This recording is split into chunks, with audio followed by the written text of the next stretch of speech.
கண்டி, கேகாலை, குருநாகல், மாந்தலை, நுவரெலியா மாவட்டங்களுக்கு இந்த எச்சரிக்கை அமலில் காணப்படுவதாக கட்டட ஆராய்ச்சி நிறுவனம் தெரிவித்துள்ளது. பெரும் நீர்த்தேக்கங்கள் தொடர்ச்சியாக வான்பாய்களாகவும் நீர்ப்பாசன திணைக்களம் தெரிவிக்கின்றது. அவற்றில் 36 பிரதான நீர்த்தேக்கங்கள் உள்ளதாக நீர் முகாமைத்துவத்தின் பணிப்பாளர் PSV தெரிவித்துள்ளார். கலாபத்தில் 2 வான்குழம்புகள் தற்போது திறக்கப்பட்டுள்ளன. இவற்றிற்கு இரு கலாமுகாவுக்கு வைக்கப்படுகின்றது. நீர்த்தேக்கத்தில் 6 வான்குழம்புகள் இன்று காலை மீண்டும் திறக்கப்பட்டன. தூத்துக்குடியிலும் கலாமுகாவுக்கு திறந்து விடப்படுகின்றது.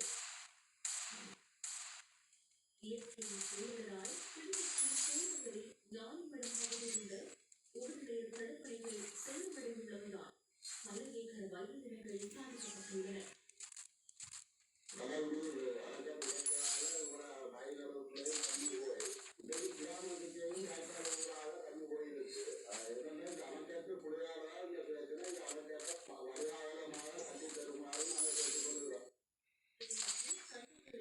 செயலாளர்களுக்குட்பட்ட கட்டுமன்கொட்டி, ஓமலைபுரம், சூரத்தில் பிரதேச செயலாளர்களுக்குட்பட்ட நல்லூர் ஆகிய பகுதிகளில்